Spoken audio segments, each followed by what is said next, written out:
Kembali lagi kita sahabat penggerak Jawa Timur dalam acara Si Pendekar masih bersama dengan Bu Ratih. Bu Ratih bisa dilanjutkan lagi tadi mengenai kiat-kiat menjadi pemimpin pembelajaran di dalam kelas tentang budaya positif. Mungkin bisa dilanjutkan sedikit lagi.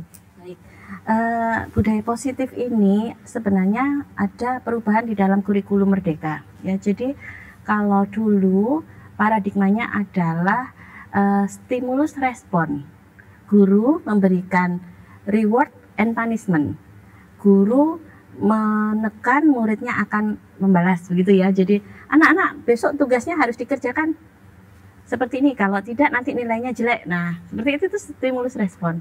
Nah, ini harus dirubah di dalam kurikulum Merdeka, bahwa kita menggunakan teori kontrol, bahwa sebenarnya tidak ada yang lebih bisa mengontrol mereka selain mereka sendiri. Ada banyak ilusi guru bahwa seolah-olah guru bisa mengontrol murid, tapi sebenarnya itu hanya ilusi. Karena sebenarnya anak-anak atau individu itu mereka akan mampu mengontrol dirinya sendiri. Maka tugas guru adalah membangkitkan potensi mereka, menyadarkan mereka menyadari bahwa mereka memiliki potensi yang bisa optimalkan. Nah, itu terkait dalam pengembangan budaya positif. Ternyata tidak mudah ya Ibu menjadi guru itu ya, menjadi pimpinan dalam kegiatan pembelajaran itu tidak mudah, apalagi menghandle murid dalam kelas. Jumlahnya berapa Bu kira-kira dalam kelas? Satu kelas saya itu antara 36 sampai 38. Saya memegang 10 kelas, jadi hampir ya itu tadi 150 murid. Karena itu perlu kiat-kiat ya Bu, karena setiap murid pasti punya karakter dan sifat yang berbeda-beda, pendekatan komunikasinya juga pasti berbeda-beda. Baik Ibu, sekarang kita berbicara tentang Asosiasi Guru Sejarah Indonesia atau AGSI, yang di sini Ibu sebagai ketuanya ya Ibu Ratih.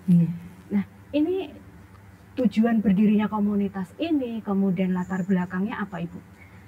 Sebenarnya latar belakangnya itu adalah simposium pertama. Jadi ya saya itu baru bergabung di Asosiasi Guru Sejarah itu setelah mengikuti simposium pertama di Yogyakarta. Waktu itu digelar di Rektorat Sejarah. Kemudian dari situ ternyata saya menyadari bahwa guru itu harus bergerak. Bagaimana guru bergerak? Maka meneladani dari para pahlawan, dari Dr. Sutomo, itu idola saya, kemudian dari Ki Hajar Dewantoro, ternyata semuanya melakukan pergerakan melalui organisasi. Maka sejak itu saya mencintai AGSI sebagai sebuah organisasi. Dan dari situ saya mulai bergerak. Waktu itu diberi petunjuk oleh Pak Dirjen untuk kami hadir ke P4TK. Waktu itu masih P4TK, kemudian juga kami untuk mengunjungi BPCB. Dan saya sesuai arahan dari Pak Dirjen Irma Farid waktu itu kami mengunjungi BPCB dan ternyata ada banyak kegiatan yang bisa kita kerjasama, mulai dari peringatan Hardiknas, kemudian kami menggelar bedah buku pada waktu itu dan memperoleh penghargaan sebagai organisasi dengan pelibatan massa terbanyak waktu itu, jadi dapat penghargaan. Kemudian yang kedua, kami kemudian berinisiatif menggelar seminar-seminar. Tidak hanya bicara seminar pendidikan, waktu itu ada juga motivasi dari Pak almarhum Yosi Novlan, sama-sama penggerak yang tidak pernah berpikir masalah finansial, jadi tanpa dibayar pun mau begitu ya memberikan motivasi. Nah, itu sampai akhirnya kami menggelar program Saloka. Saloka itu programnya Asosiasi Guru Sejarah Indonesia. Saloka itu adalah singkatan ya, akronim dari Sejarah Lokal Jawa Timur.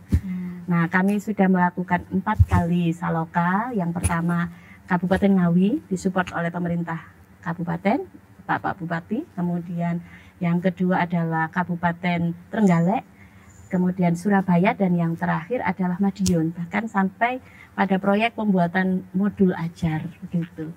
Mengenai perkembangan atau pengembangan kompetensi guru, AGSI ini juga berperan tidak?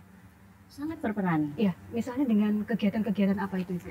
Seperti ini, sebenarnya terus terang AGSI adalah komunitas praktisi di mana memberikan ruang kami untuk bergerak gitu. Ada awalnya dari keprihatinan ya, kalau kita belajar menggunakan Bagja itu kan kita menggali dulu ya, bertanya mencari apa permasalahan, kemudian sampai dengan gali mimpi. Nah, mimpi dari kami, dari teman-teman aksi itu adalah bagaimana meningkatkan kompetensi guru.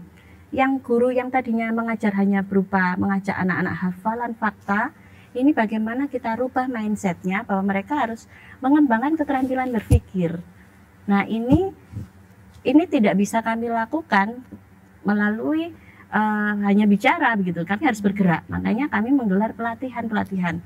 Beberapa pelatihan sudah kami lakukan, termasuk implementasi kurikulum Merdeka, dan juga termasuk saat kami menggelar simposium nasional kedua. Temanya adalah historical thinking skill. Kalau di dalam bahasa Inggrisnya seperti itu, tapi keterampilan berpikir kesejarahan seperti itu. Bisa mungkin dijelaskan secara global. Iya.